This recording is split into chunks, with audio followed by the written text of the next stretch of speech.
I have got a confession to make. Some of you might remember my Ciocc, my 1989 steel frame bike.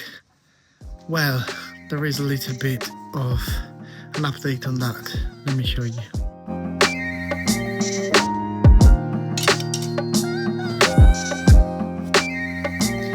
Well, there it is, guys, sitting there within all the bike parts.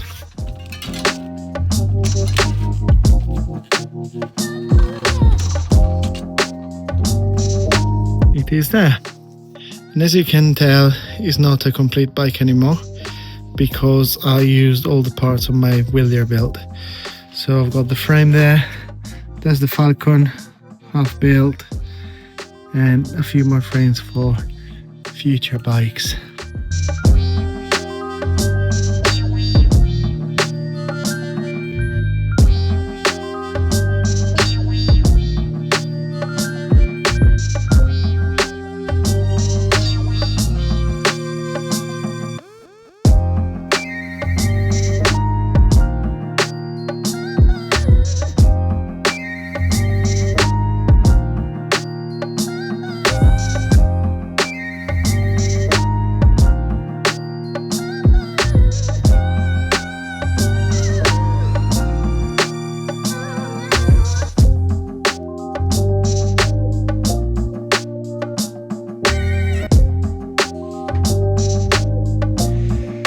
So this is the Ciocc.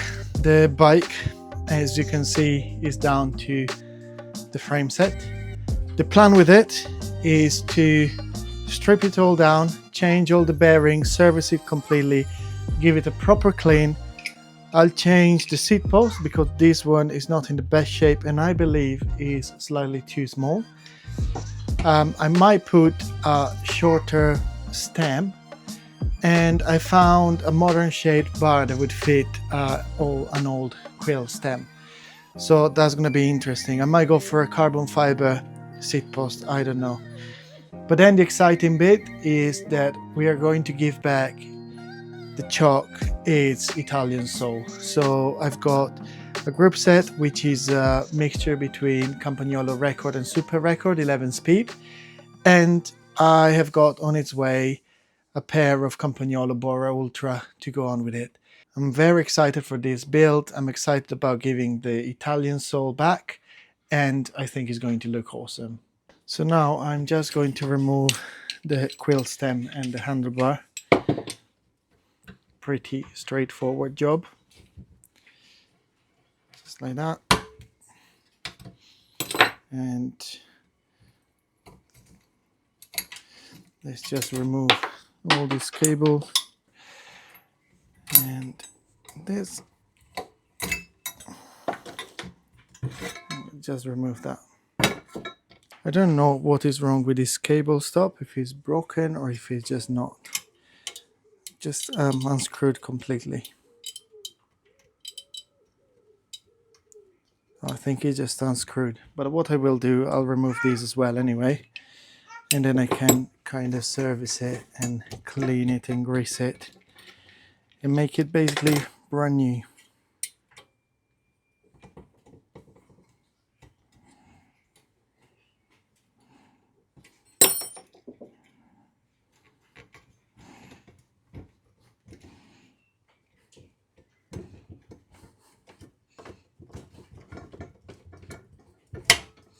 Here we go. One is out. And we'll take the other one. And the other one is out as well. So I've got the two cable stop just to clean up. Let me remove these outer cable. There isn't much to this frame, to be honest. I removed the seat post bolt and the spacers. Yeah, this bolt will need to be changed anyway. It is destroyed. Look at that in the middle. I don't know if you can see it. Look at that. But anyway, we'll put it there. Alright, now it's time to get the headset and the fork off. Let's see if I've got the right tool for the job.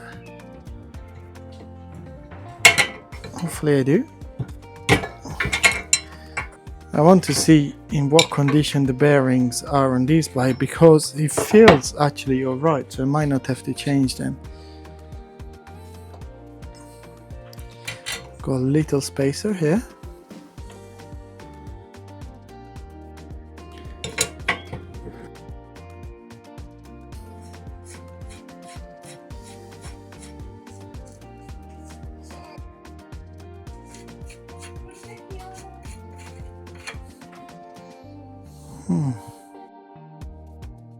And it looks like the bearing are actually cartridge bearing, which is good news. Alright, so I removed the top of the headset and it's quite good news. It's got cartridge bearing, not ball bearings, which is quite nice. And I think they are in pretty good nick. But we'll have a look. Might just have to get some new one in case. So that's the fork. Oop, try not to drop the frame. Just leave it to rest there. The little bearing race here. So we'll put the fork there. And the bearing here. Which also looks in decent condition, I guess. Well, we can buy some new bearings for this and it'll be alright. So I'll just put it there.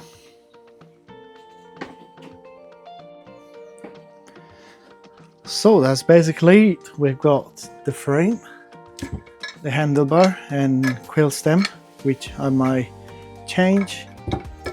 And we've got the fork. We just need a clean and a polish. And then we'll just buy some new headset bearings, which should be fairly easy to find. Clean it all and then start with the build. Alright, so we are now inside and we're going to clean the frame and polish it all nicely.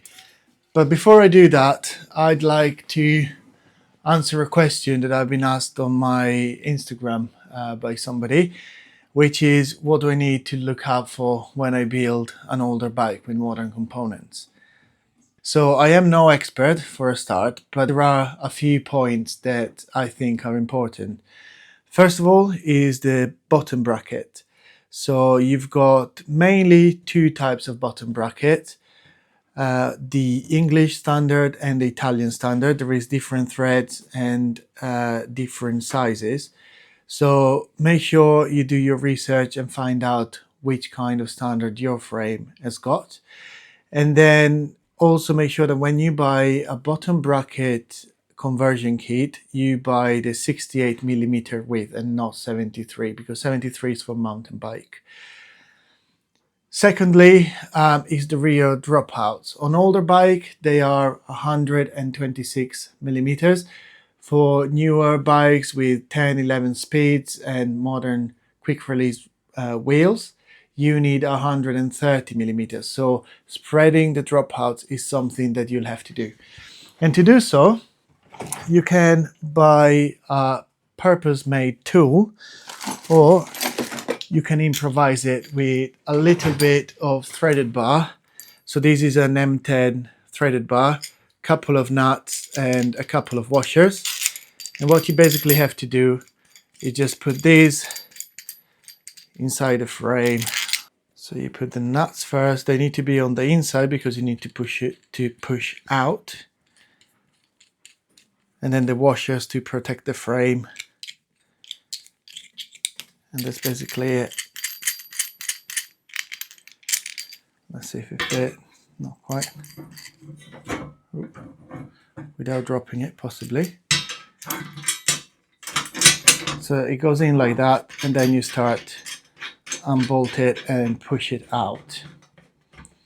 until it reaches about 160 millimeters normally, and that then will spring back to about 130. And then the final step, I would say, is to check your steering bearing. So in this case, I wanted to buy some new sealed bearing to go into the Shimano 600, but I'm struggling to find them. So what I'll probably end up doing, I will buy a new cap and bearing for the threaded headset from FSA or Campagnolo or something like that. We will see. But I think head bearings is a really important part of the build. And also make sure that the seat tube is the right dimension. There is a huge variety of seat tube going from 25.4 millimeters up to 32 millimeters. And I think on this bike previously the seat tube was slightly smaller. I think it was a 25.4 and actually needed 26.8 millimeters or something like that. So make sure you put the right seat tube, otherwise you end up ruining the frame. But other than that, the other things to look out is cracks on the frame or dents. So just inspect it, make sure it's in good condition, make sure it's not too rusty, and you'll be good with it. So I hope this explanation helps and it will make the job easier for anybody that wants to get into building an old bike. But now I'll just crack on with cleaning it and polishing up.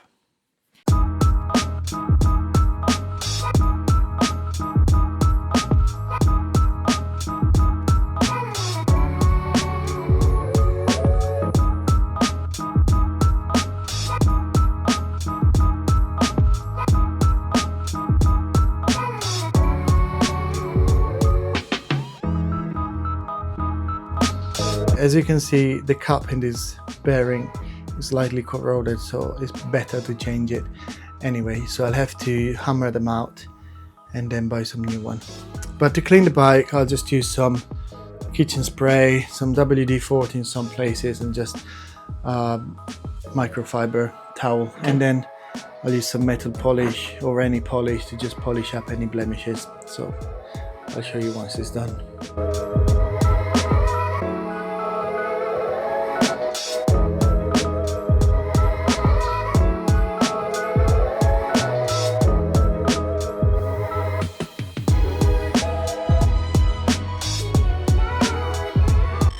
So as you can see here, there are quite a few blemishes. This is, I think, is just some kind of adhesive. And there is some scratches on the frame, just there, some scratches there, and a little bit all over. At the end of the day, it's a 40-year-old frame. So I'll just polish it up now and see if I can get rid of some of them. So I have done the frame. Here it is. I did cover a little bit of bare metal there with some white paint. It's not perfect, but it's not bad either. As you can see, the frame looks pretty clean. I'm very happy I'm very happy how it turned out. And now it's time to do the forks. So for the forks, I'll give them a good clean, and then I'll use some metal polish, scrub them, see how they turn out.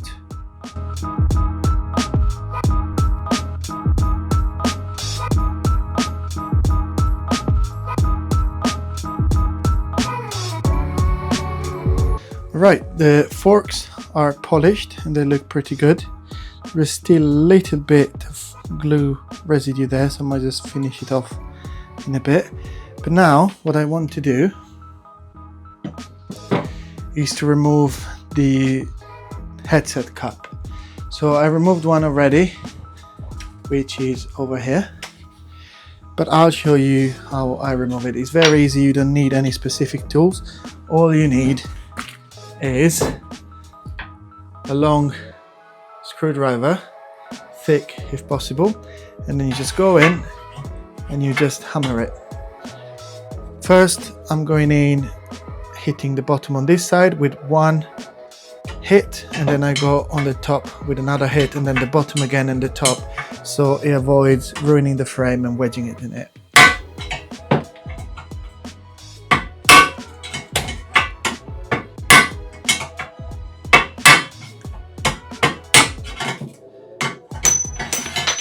And that's it. So the bottom headset cap is out as well. I'm cleaning them, but there is not really any point on doing that, as I'm gonna change them. But I might put these for sale on eBay. They go for like 30-40 pounds second hand, so I might just put the whole set for sale. And then I'll just clean the inside of the frame just to get the grease off, and that's it. So these are the bits that I've cleaned. You've got the stem, they give it a bit of a polish. Got the forks there, they look nice and shiny.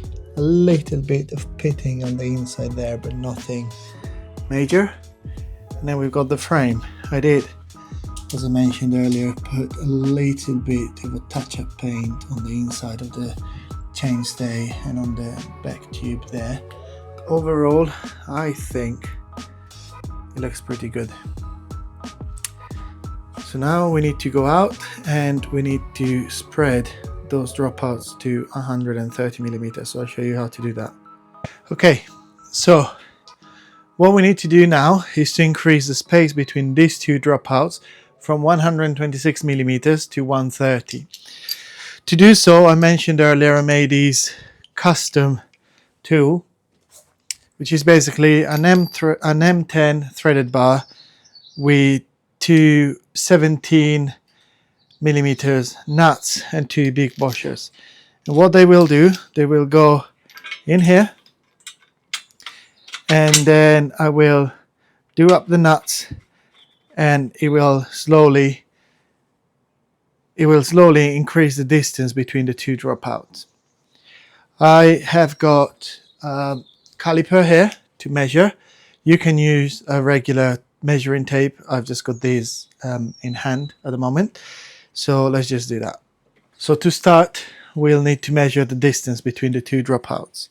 The distance is 126.6 millimeters. So what I'm going to do, I'm going to spread it out to about 140, 145 maybe, then release it and measure it again. What I found difficult is that these threaded bar tend to want to slip down, so I'm just gonna kind of push towards the dropouts with my hand while I do it. You don't need to do both sides because in theory they should spread evenly.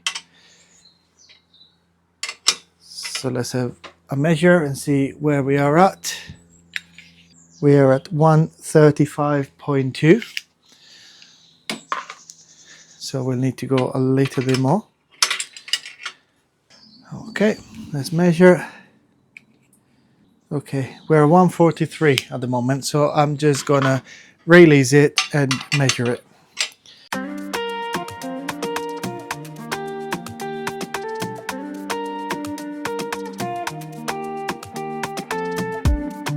Let's take the caliper and measure.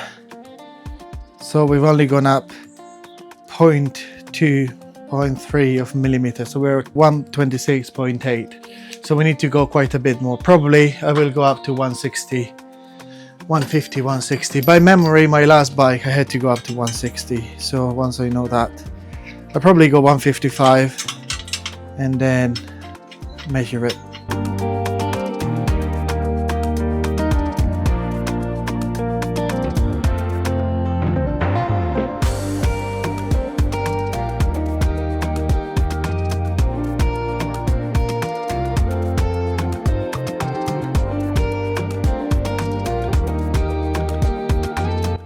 And we are at around 153. So I am going to release it. We are at 128.2, so we need to go slightly more. We were at 153, so we probably go at 160 as I mentioned before. So we are nearly a 160, so another couple of rounds.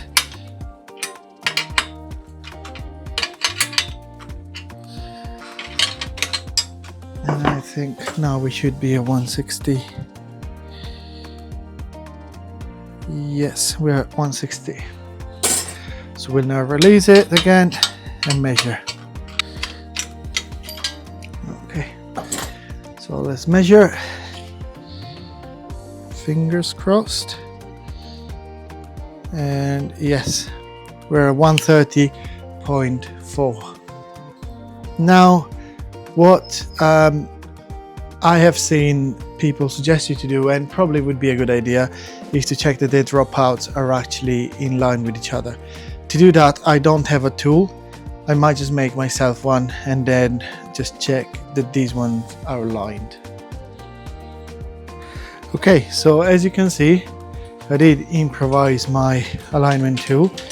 So these are the same nuts that I used to spread it, and then I just used two M10 bolts with a nut here. I couldn't find another M10 nuts, but I found these M10, but it's got the wrong pitch. So use one of the long ones to clamp it, and I'll use the one with the wrong pitch to check the alignment. So as you can see at the moment, they're pretty well aligned. I think this one needs to come up a little bit, so you just need to kind of put a little bit of pressure up, and it's still okay.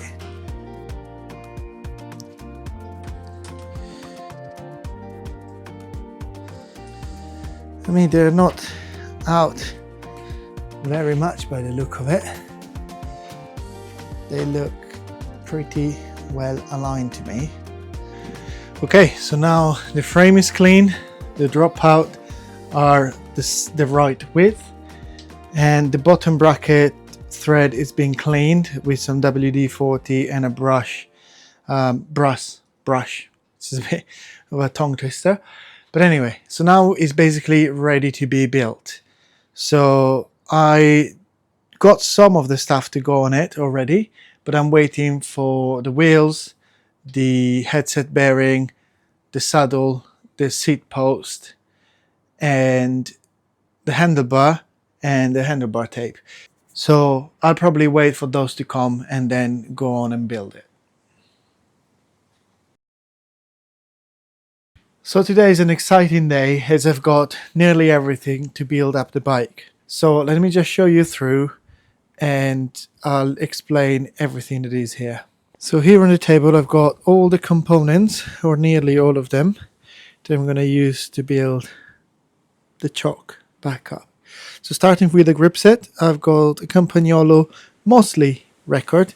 It's got record rear derailleur, super record front derailleur, super record crankset, and chorus 11-speed levers, just because I couldn't find a set of record levers or super record levers that were a decent price.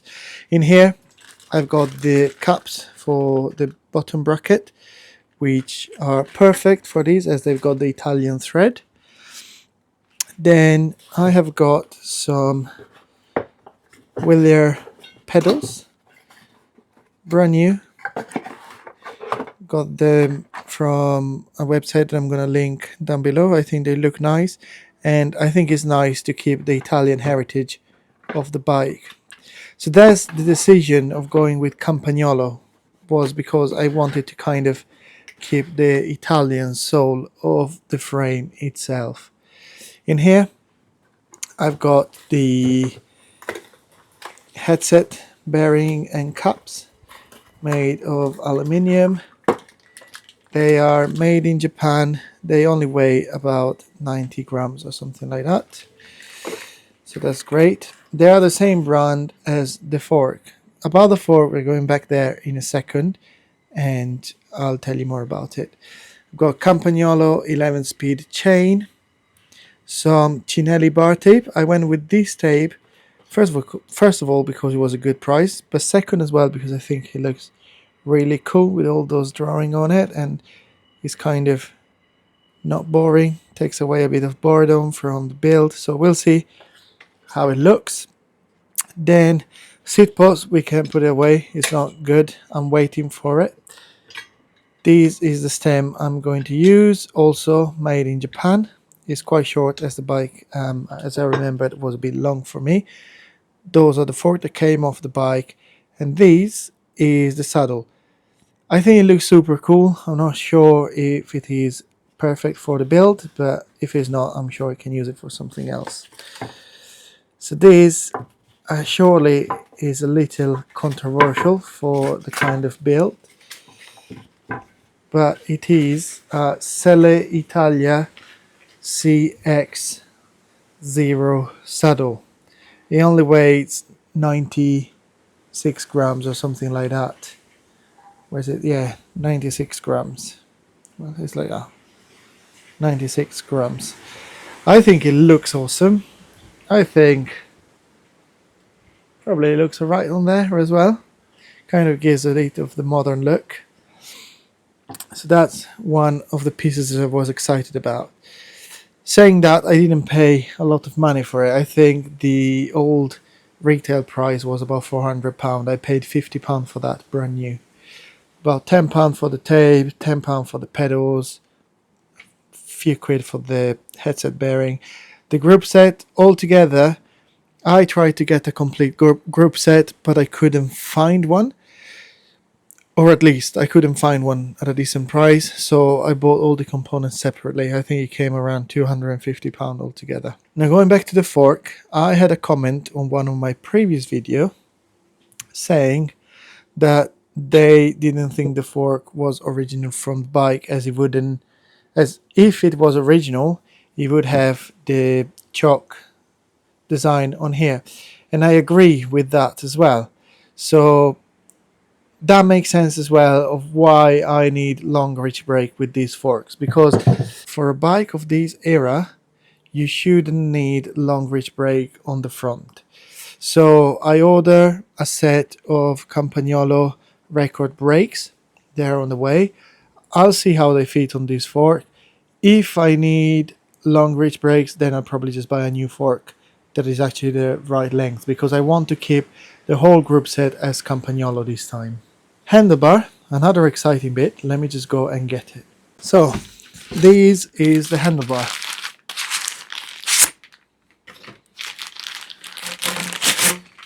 And why am I excited about this?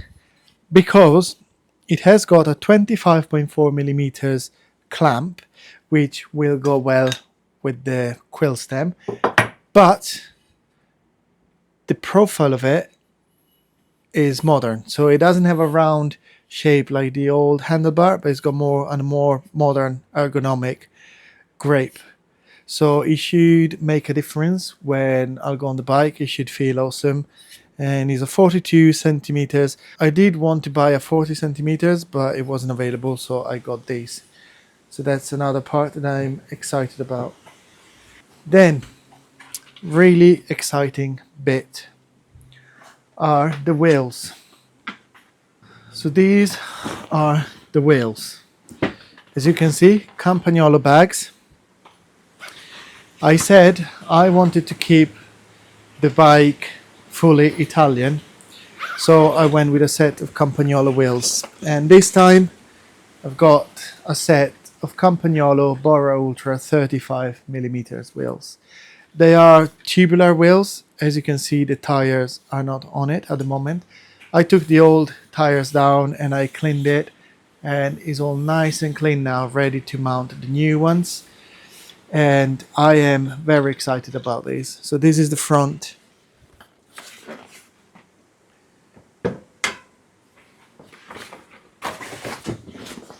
And these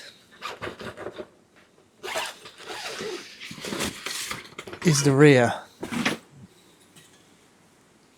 It comes with a Chorus cassette 11 to 29 11 speed.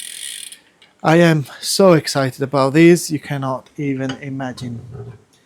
These are the wheels that are going to go on the build. Now, there are a few bits and pieces that I'm waiting for. One is the tires, because the tires that came onto the wheel, the rear one was done. So I decided to buy Vittoria Corsa tubular tires. I'm going to mount them with the rim tape instead of the glue this time to make it easier. The front tire was still good, so I'll keep it there as a spare. So those are in the post at the moment. I have bought some lever hoods, so just to make it feel a bit newer.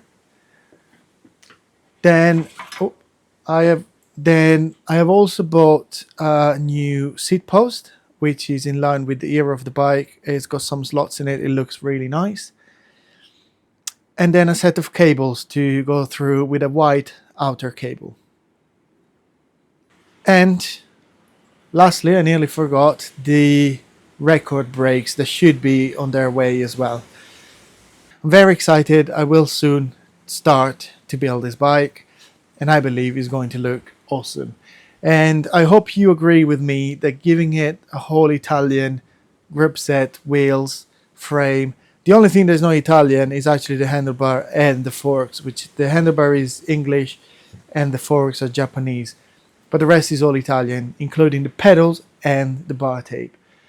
I think that's the right way to go for this bike, and I think it's going to look awesome. Let me know down in the comment what you think, if I've done the right thing or if you would have done something different.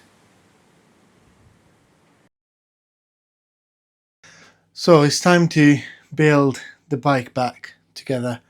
I still have a few parts to arrive, but I want to crack on and start building it because I cannot wait. So I might divide this video in two parts depending on how that goes. So to start, I think I'll start pushing in the headset bearing. So let's do that. So to install the headset bearing, which are currently here, I'm going to use this tool, which is also made for bottom brackets mainly, but I managed to find something that fits the headset cups quite well. So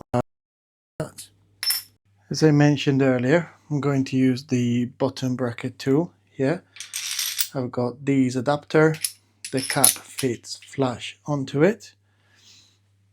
So I will insert it like this. So it sits flush. Then I need to insert another adapter to make it sit flush on the top, the bearing, and then the nut to put pressure on it.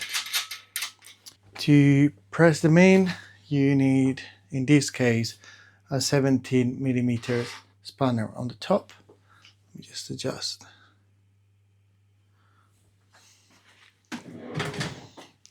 So you use the 17mm spanner at the top and just press the cup like that.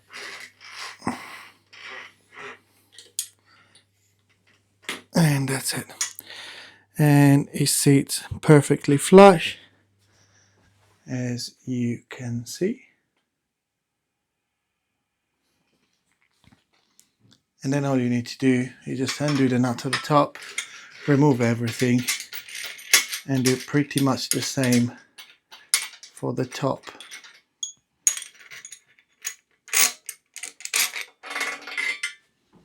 Okay, so now that the headset cups are fitted, we need to fit the bearings. In order to do so, we need to put some grease inside the cup, so all the way around, and then on the bottom one as well. Just like so. As I mentioned before, I've got a new pair of forks coming for these, but at the moment I'm going to put the old one on just to have it all in place, mount the wheels, and just see how it would look. So the next step is just to insert the top bearing.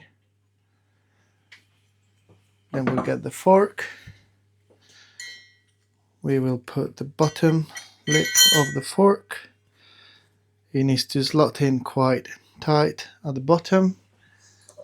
We'll put a little bit of grease around that.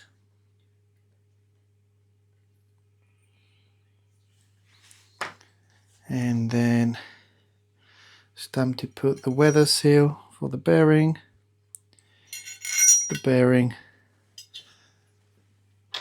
and then We'll insert it from the bottom.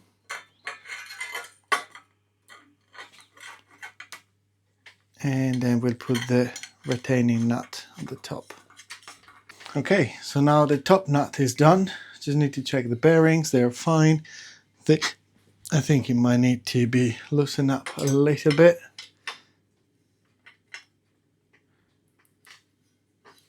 That's it. Just need to make sure that there isn't any play. There is a bit of play, so we'll tighten it up. And I think that is about the sweet spot. So then we've got a lock washer that goes in here, and then the top nut. However, I think we will need a spacer for this top nut, like the other one had as well. So I might leave it off for now. I'll leave the top nut, I'll just put it there just so I know where it is, but I won't tighten it up. Next step, to make it look a little bit more like a bicycle, we're going to put the stem and the handlebar. So this is a stem. We just need to insert it and go all the way around, kind of jiggle it, hope for the best. It's gonna go in, which is not.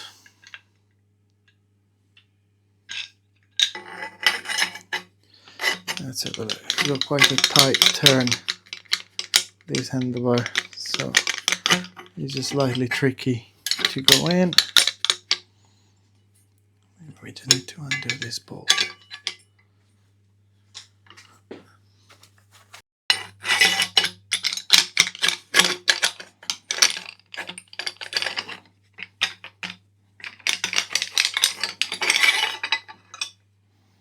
Okay, so the handlebar now is kind of in place. In order to make it go through here, I kind of had to spread a little bit wider the stem just to go through this little bend of the handlebar. This being a more modern shape handlebar, the stem struggled to go through this tighter bit. So I just had to force it open a little bit, not too much, but enough to go through that. So now we're going to insert the stem in here. We're going to tighten it up. And then we'll sort out the handlebar. So when I mentioned that I had to make the stem wider in order for the handlebar to go through, I mean this bit I just put a flathead screwdriver and just force it a little bit more open, which is not an issue because I didn't open it so much that it takes away the structural strength of it, but enough that it allowed the handlebar to go through. So this is a 13 millimeters, and now we'll just tighten it up until the handlebar can just about move.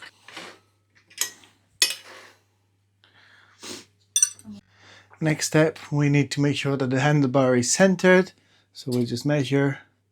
So here is 7 centimeters and here is 7 centimeters. So yeah, it is correct. We'll check that it's also flat and it looks right, and then we will tighten it up. Now I'll just insert the seat post. I did put some grease on it first, and we'll just put it there, and then I would say we'll put the saddle on it just to see how it looks.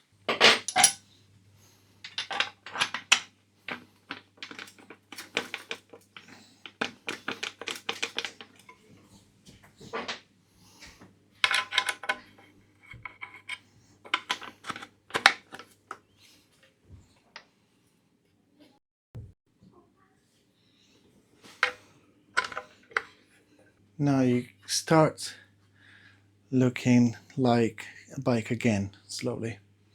Alright, so the handlebar is on, the saddle is on, but now I'm here, standing back looking at it. I am not sure the saddle is actually right for the build. But I guess we will find out when the bike is completed and all back together. So yes, we will see. The next step I want to tackle is the bottom bracket. Shimano has its own very specific design of bottom bracket, which consists in two of these cups, and then the bearing is connected to the crankset, as you can see it here. So I thought that to put this cup onto the frame you needed a specific tool, as you often do with Shimano things. However, a generic bottom bracket tool will fit and will work. So the only thing that you need to pay attention to is the type of thread your frame has got. So this one has got the Italian thread. I've got the Italian bottom bracket, which is perfect. And I'll just add a little bit of grease on the thread just to avoid seizing. A little bit of lithium grease just around there. And then I will just insert it in here. It doesn't quite nicely, so now we'll take a tool and just start threading. It shouldn't take too much force, and should go in pretty simply. If you had a BSA bottom bracket or British standard, then your thread on the driving side, which is this side, would be reverse. So you would have to go anti-clockwise. There we go. Now we need to do the other side. Okay, so exactly the same thing. I'll put some grease on the thread just to avoid seizing over time, and then we will insert it just like that. This side of the bike will be the same for Italian thread, British standard thread, and the others as well.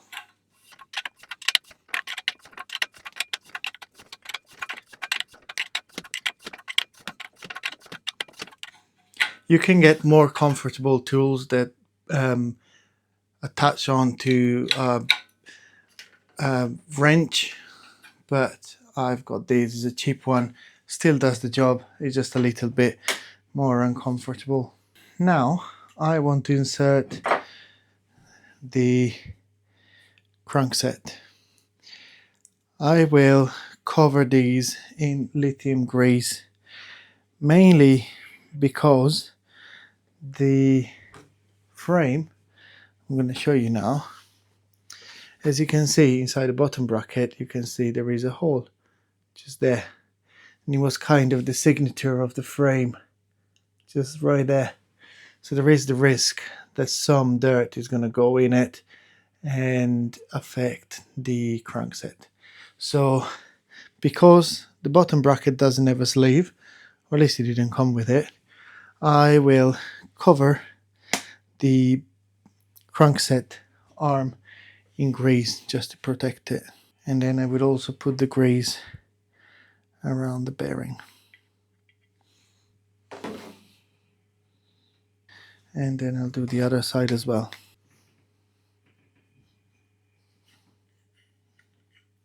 One step to take care with Campagnolo bottom brackets is that they've got a retaining clip for the bearing. So what you want to do is to kind of place it without lock it in place still. So just leave it like that. As you can see, it is about 1 millimeter away from the hole, and then once you put the crankset in and it's all set, you just clip that into place to hold the crankset in place. We'll put driver side and then the non-driving side.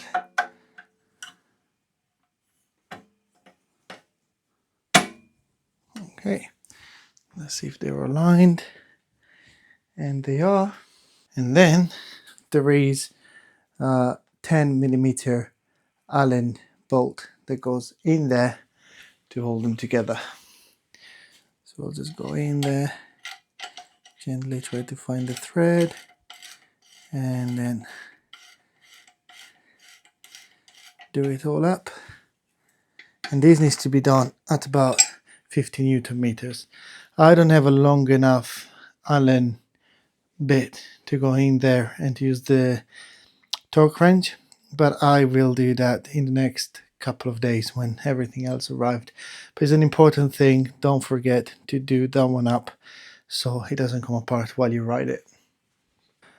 Now I would say we mount the front derailleur, which goes here.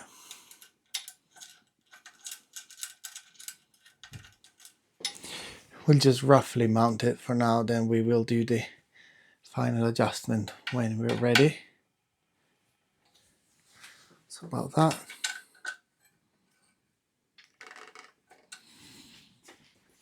And then it's time for the rear derailleur.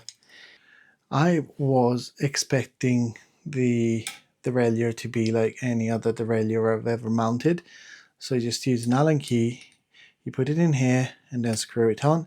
But actually with these you need to get a Torx bit. It looks like a T25 probably, and go in from the back. So you need to put it here, go in from the back and screw it on from the back. So it is a T27 that needs to go on it. So we'll place it just like that, and then from the back we'll have to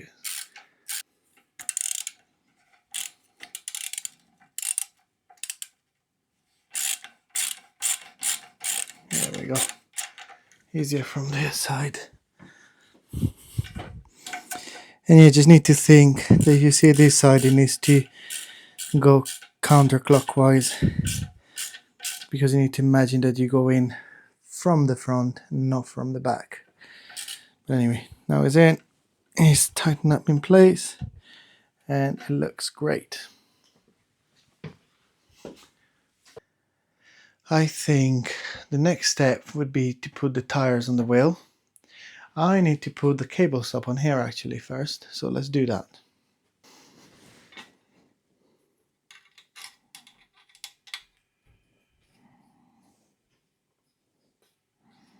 So now it's time to put the tubular tires on this wheel. It can be very daunting, especially for new tubular users like myself, to put tubular tires on a rim. You look videos online and they tell you to use glue, and is a process that takes you 2-3 days. It's messy, it's very sticky. But what I found out as well is that you can use tubular tire tape. So I've got the tape here. I'm going to try to put it on. It's my first time.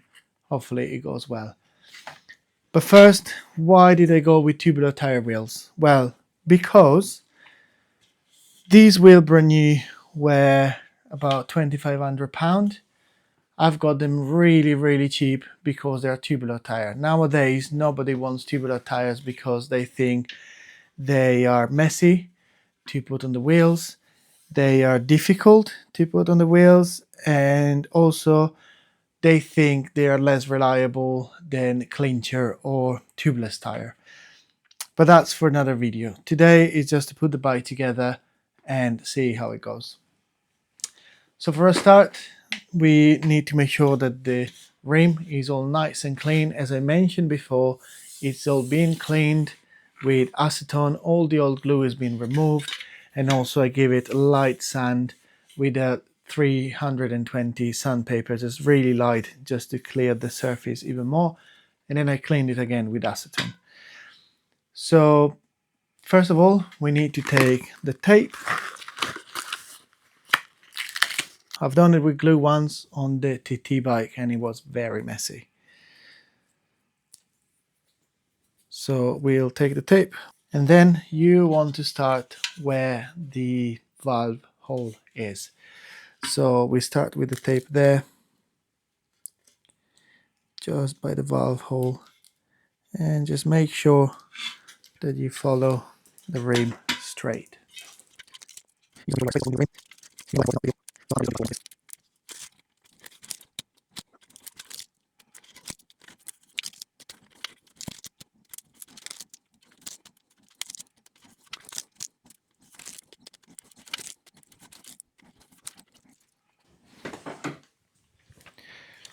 Okay, so we got to the valve. We'll just cut it to length, just about there. So now the tape is on the rim. We'll just make sure we put pressure down all the way around.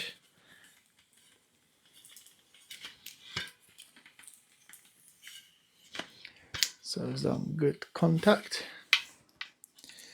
Now we'll peel off the two sides, just like that. We just need a little bit of normal tape. I'll show you why in a second. Because the next step is to peel off the rim tape, just the first little bit, just like that. And we put the tape just to hold it in place like that. And we do the same on the other side. See what I'm doing? I just fold it over like that and then tape it to the rim. So the next job is to take our tubular tire and put it in place.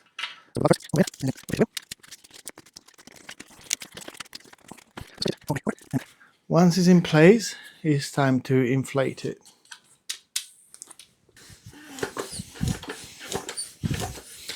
Just enough to give it shape. I think that's about enough. Okay, so I realized that I didn't press record when I was showing you the front wheel. But anyway, I'm going to show you with the rear one. I went through the same process. I pumped it up a little bit, about 2 bars, and I'm just going to check if it spins straight. This tire, same as the front one, seems to be very straight. What you can do is just make sure that you've got the same spacing all around on both sides, and this one seems pretty bang on. And I'm going to show you why I told you to tape these two little bits on the rim, because now that the tire is in the position we want, we need to remove the top of the tape. So we'll start a little bit on this side, and then we'll do a little bit on this side. Yeah, just like that. And then we go on the other side again. It comes out pretty easily.